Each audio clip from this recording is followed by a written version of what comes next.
Okay, here is my contribution to the Great Shakespeare Attendance Debate.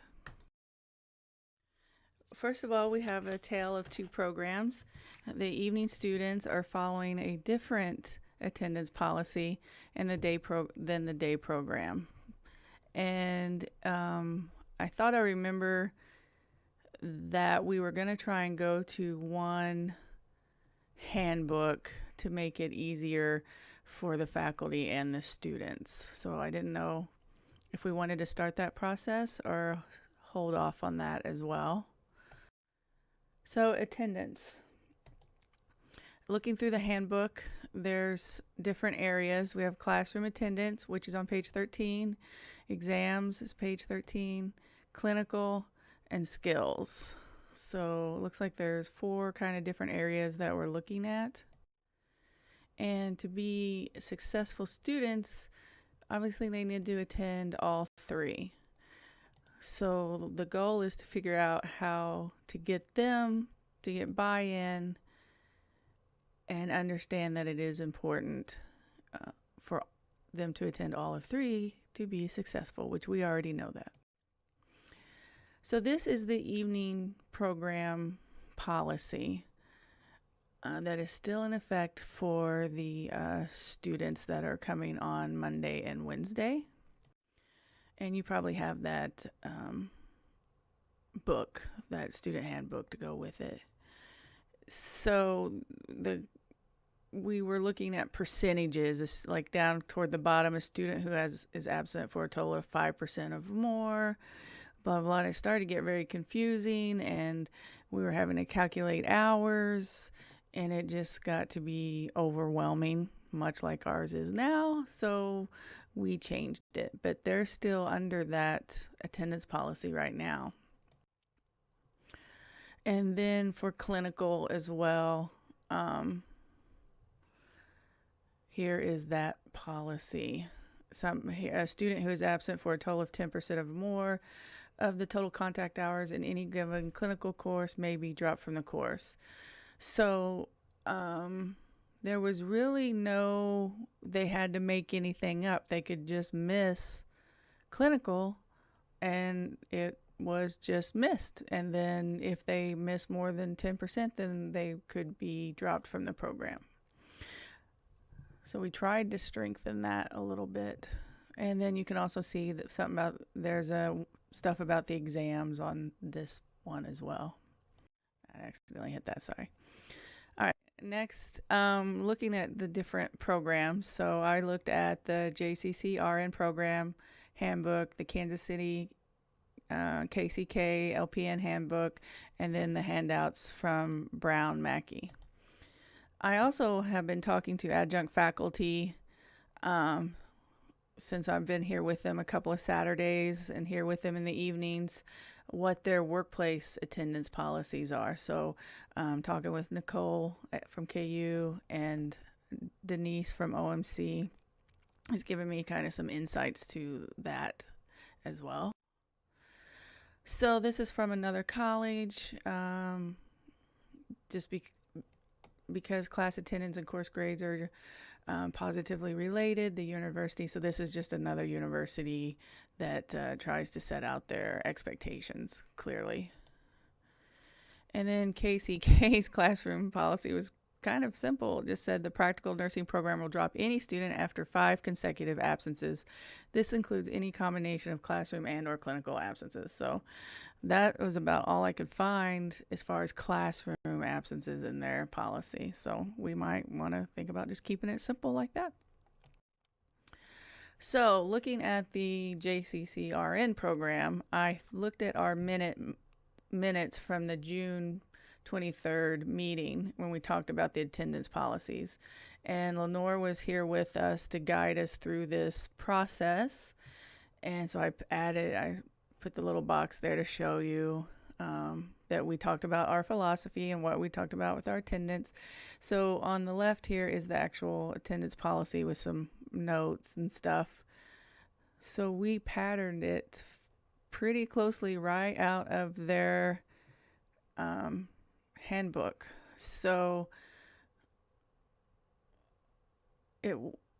I know we discussed it for like an hour, and I thought we put a lot of thought and attention to it. So I just wanted to let you know that's where it came from.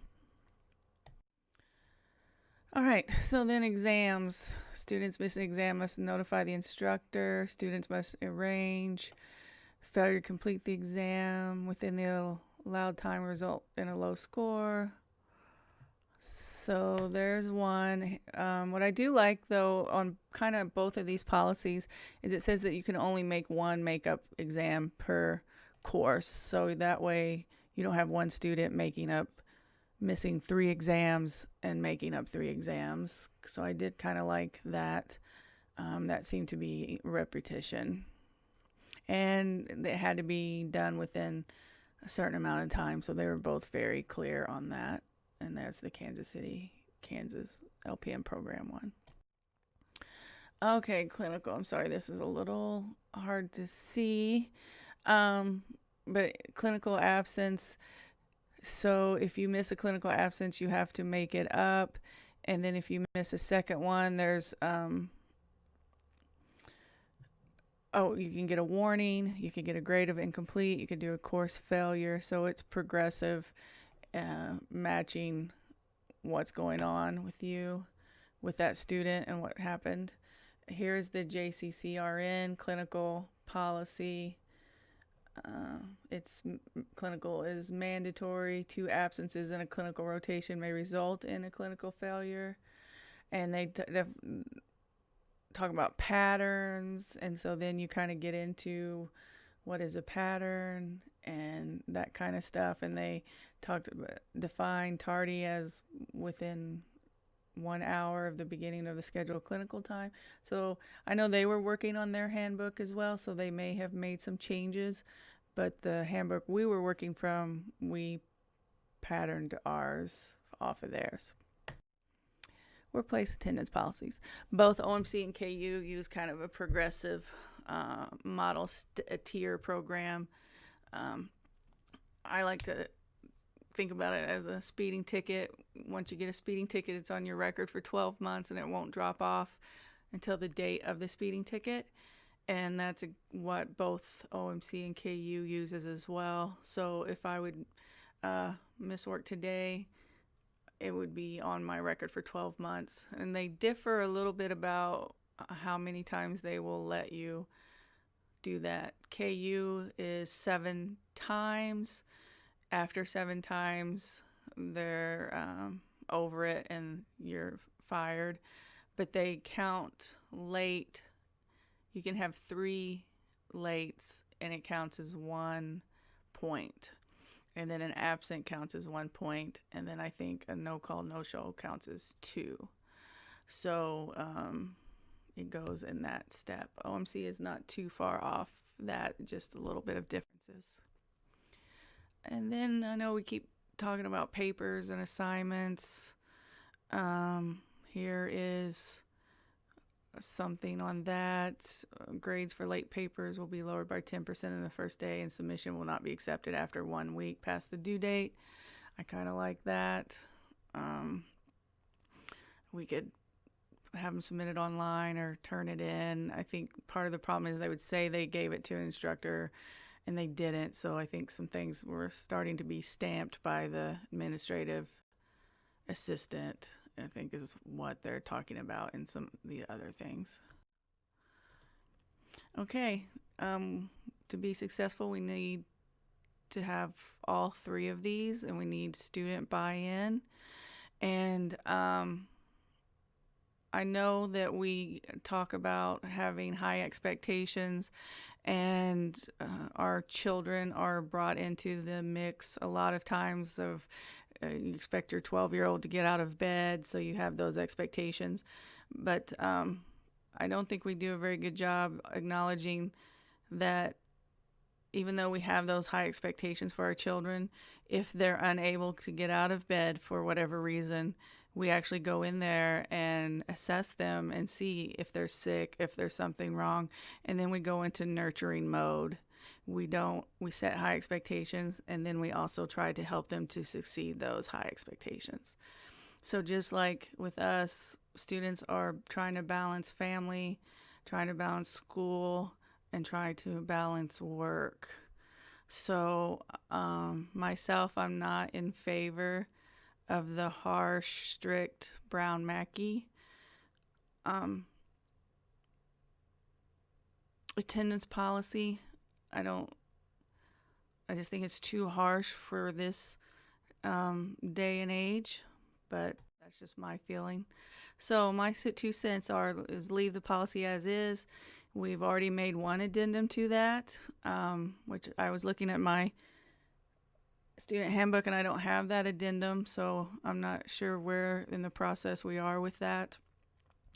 Implement any of the changes to the new class in January, and just keep in mind that we will still, instead of having 2 attendance policies, then we're going to have 3, but hopefully then those would be phased out as we get our handbook up to par where everybody's comfortable.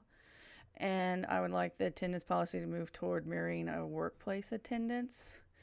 And I think if we wanted to do a D2L module where they had to read some research studies about why it's so important to attend everything, and then take a post test or do something like that, I think would be very beneficial.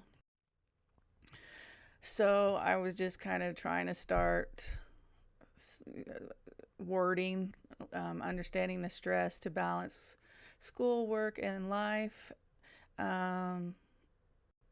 We will allow for certain things, and so we would define what late is. Moving toward the workplace late, most of the time when I work as a nurse, if I clock in 4 to 7 minutes past my scheduled start, I'm considered late. So we can change that, or we can leave that as 1 hour. Absence, you're considered absent if you are more than 1 hour late, counted as 1 occurrence. And if you are no call, no show, you're considered as 2 occurrences. This applies to all areas: class, clinical skills, simulation. Each area is important, so they are grouped together as the program, and it starts over each semester. So example, late to class is your first occurrence, late to skills lab would be your second occurrence.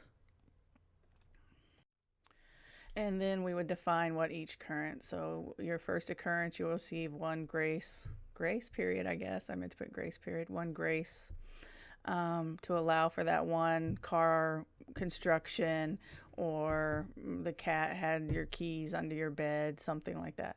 The second occurrence, the student will receive a success assignment from their classroom instructor, and that way the clinical adjunct clinical people could let the classroom instructor, and they are doing that, of who's absent, and then the full-time classroom instructor could handle all of that. And then the third occurrence, the student will be issued a contract for performance improvement and be placed on probation. And the fourth occurrence, the student would meet with the director, discuss their continuance in the program. I just kind of started outlining this, so we don't have to use it at all. We can do whatever you guys want, but I just wanted to fulfill my requirements. And student input. So far, I've been pretty impressed with our student reps. They haven't been inappropriate or out of line. So I just wonder if this wouldn't be a good time to get their feedback and ask them what they think about this, and how much policing should faculty do as far as classroom attendance and those kinds of things. I hope you have a good weekend.